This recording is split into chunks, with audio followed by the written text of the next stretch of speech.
Hendon, after you run through the tee, you run to the end zone on the other side, and then you pray.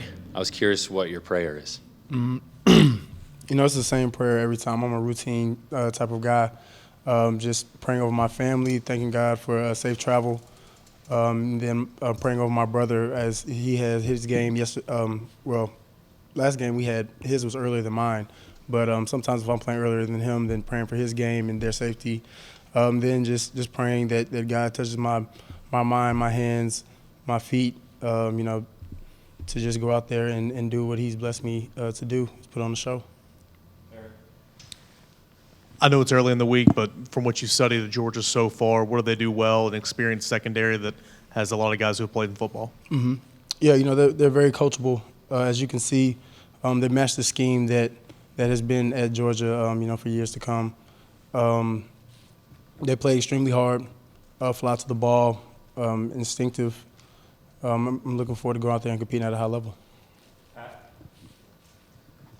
And I'm just curious what your growth curve was coming into this offense in terms of just skill set and then reads and everything else, and how much fun, I guess, it is to be able to play in an offense where you're able to go deep as much as you are. Mm-hmm. The biggest thing for me was just understanding what the coaches wanted to accomplish and what plays, being very decisive in my decision-making and communicating at a high level. The first things first, you got to communicate at a high level to make sure everybody's on the same page so that when we're moving fast, we can move efficiently as well.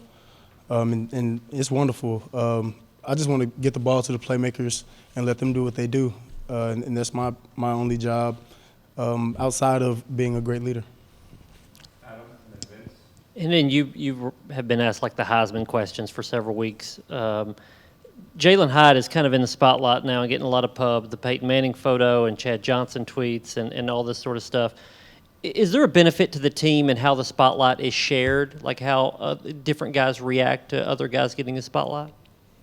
I don't think there's, anyone really trying to be in the spotlight, so to speak. We have a lot of humble guys on our team and a lot of selfless guys, and that's what has elevated our game from last year to this year, just knowing that what we want to do every day is come in and do our job, make sure that everyone is doing their job so that we can get to our final goal. Hendon, two quick things. Jalen mentioned in the post game that this is a roster that has guys that have been through a lot of adversity, that's maybe part of what drives you guys.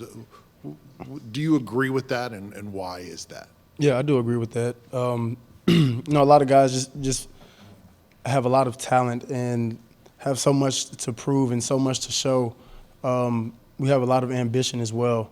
So, going out there and playing with a chip on our shoulder day in and day out, we just feel like we always have something to prove, and that just fuels us to go hard every day.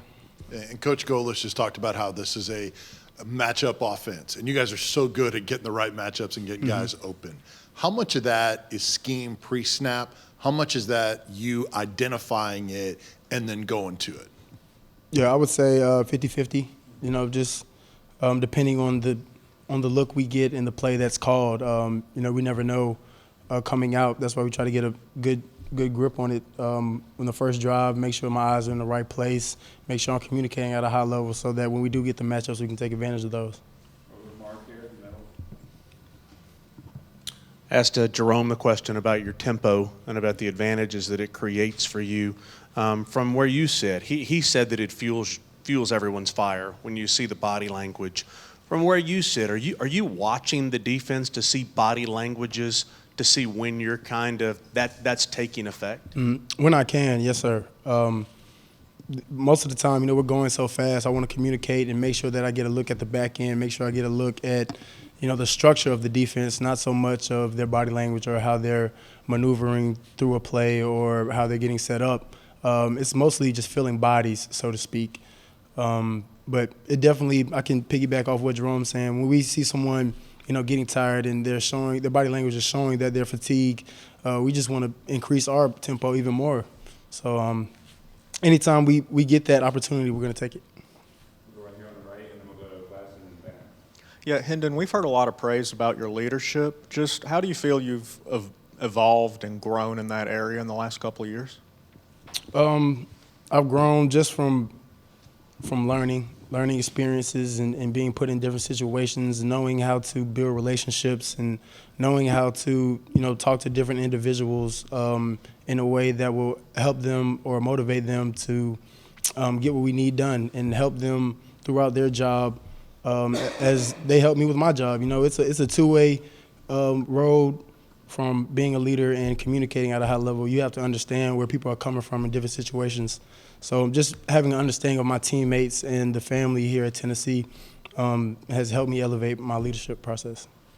Hendon, what happened in the final three quarters last year in that Georgia game? Was that them making plays? Was that y'all just being out of sorts? What happened there? I mean, they had playmakers. I would say that they had a lot of playmakers, but we had a lot of mental errors and physical as well. Yeah, that was a tough game, but yeah. Are there any? And for this year, how many times have there been where you've genuinely been surprised how open somebody has been? Because it looks like there's a lot of throws in every game where you're having to just underthrow them just to make sure you don't overthrow them because they're so wide open downfield. Sometimes it's like, wow, like no way they left him wide open like that. But just me trying to get the ball to the playmakers is my biggest thing. Like I said before, they do a great job of getting open as well. All of that is not just defenses having busts. It's them being playmakers and understanding where bodies are on the field, or understanding, hey, this is a zone, let me sit in this zone, or hey, this is man, I can run by him. And then going back to picking matchups, seeing that I have a matchup on Jalen Hyatt with a stand-up rush or an outside linebacker, right, that's a dream come true. Hendon, what has Darnell done to be able to allow you all to be so successful this season on offense, or how big of a role has he played in what y'all have done? Yeah, he's been selfless. Moving from the left side to the right side, incorporating JJ and Mincy and helping them get acclimated to the offense in a timely manner has been amazing. He's been he hasn't been very vocal, but the way that he moves and carries himself helps the team out a lot. He brings nothing but great energy and positive energy day in and day out. I remember during the game, he was a little mad at me, but we hugged it out and had a couple laughs because I gave up a sack. But it's okay. I'm going to take him out to eat. Hendon, going back to your leadership, Coach Heupel was in here and said this offseason you had to sort of get comfortable in your own skin. Obviously, a big part of leadership is learning other people. But when would you say you started feeling, like he said, comfortable in your own skin to where you could be the kind of leader that you've been?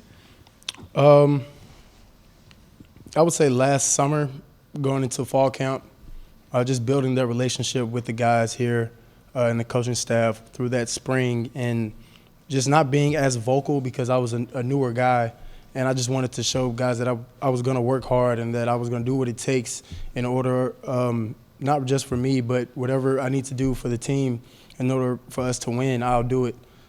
Just making that the bottom line, like whatever it is for the team, I'll do it. And then carrying on, I started to build confidence, and they instilled confidence in me as I try to do for them as well. And that just translated to me building my leadership on and on and on, and up until this point. Hendon, want to ask about, lessons learned from that last year's Georgia game, and then how much of what you see from Georgia, Alabama, kind of applicable as far as what they do in the back seven? It all comes down to the guys that are out there being coachable. And as you can see, they have some great coaches behind them, and they play extremely hard. That's something that you can't teach. The effort and attitude and toughness that they bring to the game is immaculate. And, that's what SEC football is about. This is the top brand of football. It's one of the reasons why we came to the schools that we chose, and that's what we want. We want to be in, being top competitors in the game of football. But from a scheme standpoint, they play a lot of similar things. They communicate the same way. So expecting to get certain looks from one school to the other is normal. Heupel says that this will be the healthiest you all have been this season. Obviously, being with Cedric Tillman coming back, he was obviously excited to be on the field. So for you all, what was it like having his presence there, and especially the impact he'll have once he gets back to 100%? It was wonderful. Ced has been here with us this whole time. He's been locked in mentally, been a great leader to the receiver room and to the offense and to the team as well, showing the team that just because he's hurt and, he wants to play extremely bad, he's still going to be here for the team and is a huge part of the support system while he was injured. And then having him back was even cooler. I remember him running out onto the field, the first time returning to practice, and I was like, wow, he's a little bigger than last time I saw him. And I see him every day, but it's just his presence on the field is immaculate. Throwing that jump ball to him and watching him go up there and take it off defenders' heads, it's a beautiful sight as a quarterback. Thank you. Appreciate y'all.